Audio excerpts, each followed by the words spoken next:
What's up? My name is Ken Dumbo, the MC with the sauce. Don't forget to subscribe to J. Cool. It matter for me whether you are coming from Luapula, where I come from, that I should make you permanent secretary at State House because you are coming from a village near mine. So what if you're coming from a village near mine? Doesn't make a difference. What we need is to have the rightful people in rightful positions, not where they come from. That should come to an end. This country requires to realize that if we did not build on the strength that Dr. Kaunda left for us, one Zambia, one nation motto, it would have been difficult for us to run the affairs of this country for the last 60 years of our independence. We have run this country peacefully because our forefathers, the leaders then, Kaunda and his colleagues, insisted on meritocratic kind of governance. They insisted on knowing that once we work together, the country will develop. This trend we are seeing of insisting on just people that I know, people that are my kingsmen, people that I think will support me, people that are in my own political party, it will not work. We in the CF are saying the leadership we are bringing to this country is one that is going to bring everybody together. Even those, if we find that you are good and you are a professional, even when you are in the UPND and we think you can contribute to the well-being of the country, why not? Why not be part of service? We must begin learning and picking examples from other jurisdictions, other countries, even within the SADC region, how they manage the affairs of the nation. You can't have a country where Kalaba becomes president, all PSs kuya bebele, all directors kuya bebele, assistant directors they are supposed to go. You can't have a situation like that. What you need is to understand that some of these people that you are replacing have worked their way through their ranks. No, I was a civil servant, you know that. For about 10 years, I was a civil servant. And I was rising through the ranks. The first qualification to enter the sector was a bachelor's degree. I had that. That's how I entered in the civil service. So when you come in government and remove me, forgetting that the civil service is the one which employed me because of my qualifications, you are doing a disservice to the nation. Why would one even think of appointing a director? You appoint a PS, you appoint a director. We are going to do things differently. We'll allow the civil service to operate independently. It is the only way government is going to make progress. Once a civil service which acts as a secretariat to the policymakers, that's cabinet, then you are going to see that this country is going to make progress. But the moment we want to infiltrate cadres in these civil service positions, the country has gone back 10 years backwards.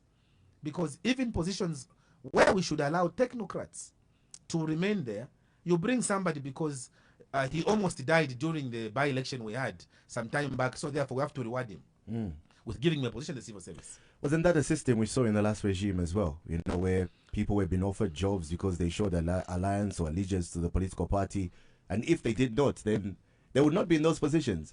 Do you feel something different needs to change with the way we govern moving forward? Because from where I'm sitting, it looks like a system that has just been followed. And what can stop you from doing the same thing when you take over power as well? By employing people that are pledge allegiance to you. I'm just telling you here, no, that we are going to do things differently. And we are lucky as a people because I know how the civil service works. I know the powers of the civil service. I know the limitations of the civil service. I know the powers of the executive, which is cabinet. I've been in that cabinet for 8 years. I understand who a minister should be and how a minister should behave. This behavior of saying no, but even in the past it was being done, must come to a close. A wrong in the past cannot be justified today. It remains a wrong. And that is why we want to be good students of history ourselves. We want to make sure that what was wrong in the PF and is being done in the UPND must still be condemned so that this country can begin excelling. We just can't keep on going to say no, but because they were also doing it, therefore we are also justifying it. No, because they used to bring cadres in by-elections, we also bring cadres in by-elections. The reason why Zambians vote for new leaders is because they want a new beginning. We are going to present that new beginning. That we have hated each other for too long as a people.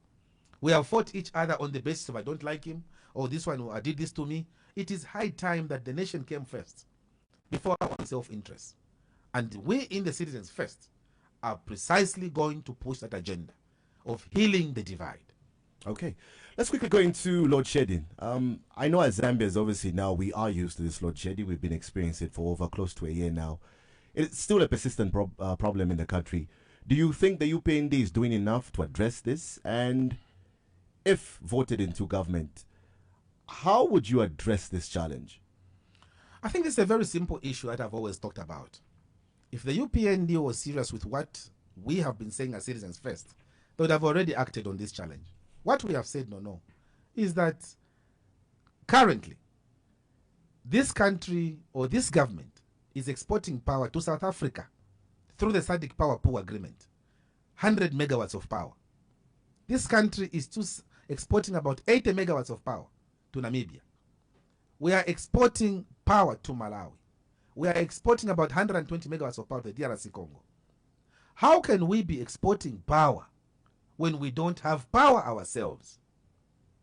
Why should we be doing that? And I have gone further with my colleagues in the CF.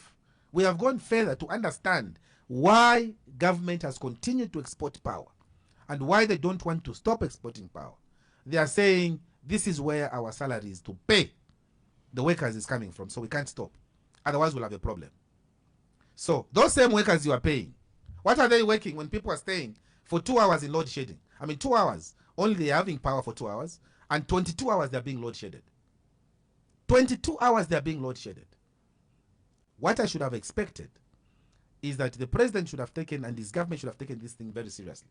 But they have not. If you asked me what I would do as president, I would have flown to Namibia and told our colleagues in Namibia, because, and when they tell you that this money, we are getting it because we want to pay salaries. Zesco power is not sold like tomato on the market. They pay in advance. So the money has already been collected. But what I would have done is that I would have gone to my colleague in South Africa, Ramaphosa, and told Ramaphosa, I've got a crisis back home. Production at home has gone down. Our people are in near darkness. In fact, we are in darkness in this country. We are in darkness. And you are saying we are used. It is true. After a year, it has become normal. We even know what time power is going to come. Ironing or anything has to be done around 01 or 02, because that's when power will come. During the day, the peak times, our power is elsewhere, where they are serious with developing their countries. And here, because we want to remain stagnant, we don't need that power. And nobody's talking about that. People think that is normal. If I were a president, I would have gone to South Africa and told Ramaphosa, I said, I'm sorry, you have paid us in advance. Give us a break, give us chance to allow power to be used by our people there. Yes, you have paid us, consider it as a loan. For now, we have to service our people, because the more we don't give our people power, the losses that we will have as a result of lack of power will even be much more than the money that you are paying us. And it is true. The kind of businesses people have lost because of no power, when you compare with what Zesco is getting, with what when they export that same power during the day to those countries that are serious with production, you find that us keeping power, the advantages even outweigh us exporting that power. I would have curtailed the export of power in South Africa. I would have curtailed the 80 megawatts going to Namibia. I would have curtailed the selling of 120 megawatts of power going to the Congo DRC. Because when you elect me as president, you have elected me to take care of the interests of the Zambian people. You are the first people I should look at. But when you say no, because salaries, Zesco should know when they were allowing themselves to begin running all these things, because they did a projection. Remember, when PF left government, we were still having load shedding in this country. But the load shedding we were having was for 4 hours. It was scheduled load shedding because they had projected that we are going to have this crisis. And they said, instead of us having this power throughout, if we can have 4 hours of load shedding, it's going to take us into March 2025, when they anticipated there was going to be enough waters to carry them with the hydropower projects. But when the UPND came in government, what did they do? They wanted to show all of us that they can finish the power problems within a fraction, just like that. You will recall that colleagues from this studio or from this radio station were taken to the president there at his community house. And the president told them, is there anybody being load shedded now? He was playing politics without understanding the real issues that are going to affect the power sector if he took that action. My job would have been to understand what experts are telling me. And then I say, okay, if I want to run 24 hours on power, how do I come in? Well, he's talking about solar. The president was saying, if you can't use hydropower, use solar. That's what I normally use myself. That's what he was saying. Mr. Kainde Ichirema is a billionaire now. He can't fail to have solar. It's nothing to him. The people in Kalingalinga, the people in Kalikiriki, the people in Chawama, Mandevu, they can't afford solar. Where is he getting this thinking from? Has he given them money to buy solar? Has he? He has not. So why is he talking about this solar thing? No, use solar, use solar. What he should have done, and what we will do ourselves, is to make sure that apart from just the immediate term solution, is to stop the export of power. But then someone will ask you, but Harry, what's the long term of that issue? Because what you're just talking about is medium term. What's the long term? The long term is to begin diversifying the energy mix. We have to understand that hydropower is dependent on generation of water and stuff, which now we are saying we've got a drought, and yet we are still having the sun hitting us hard. We should go to an extent of telling the people bringing in solar equipment, we are going to give you serious incentives. Bring in the equipment so that you know MCC Chileshe and myself can go to buy solar panels. We can go to buy that inverter, those batteries at a very low price, to an extent that it's affordable almost to everybody. Then you are managing that energy mix. Those are the incentives we are doing. Don't just give incentives to the mining sector. There's a problem in the energy sector. What incentives are you giving to the energy sector? Because a president or a government must be an all-rounder. They need to be all-rounders. So for us, we also understand that the people that have read the way they have told us that in the southern circuit, in the southern corridor, rains will not be so much. But in the northern corridor, there'll be a lot of rains going forward. Why don't you start building hydropower stations more in the northern circuit? Move them from the southern region slowly into the northern circuit where the rains are. Then you're going to cure that problem. Besides the issue of harvesting from the sun. But also there's geothermal, which we can use, biomass. So it's various forms of energy that we should begin feeding on to take our people out of this current quagmire. 60 years after independence, when you ask the Egyptians, they had a similar problem in 2010. In Egypt, they were going for 22 hours of load shedding, like we are doing right now. But they came out of that problem. How did they come out of that problem? It is for this government to get out of their Kawambwa by-elections. You can't be concentrating on by-elections instead of dealing with the actual problems the people are facing. Go into Egypt. Understand how Egypt did that problem. When I was lands minister, I had to go to Rwanda to study the land tenure system of Rwanda. I had to go to Israel to understand the land tenure system of the Israelites. Why? Because these are about the best systems of land management that you can get. I went there to understand them. You have got Egypt that went through a similar problem. What are you doing in those offices?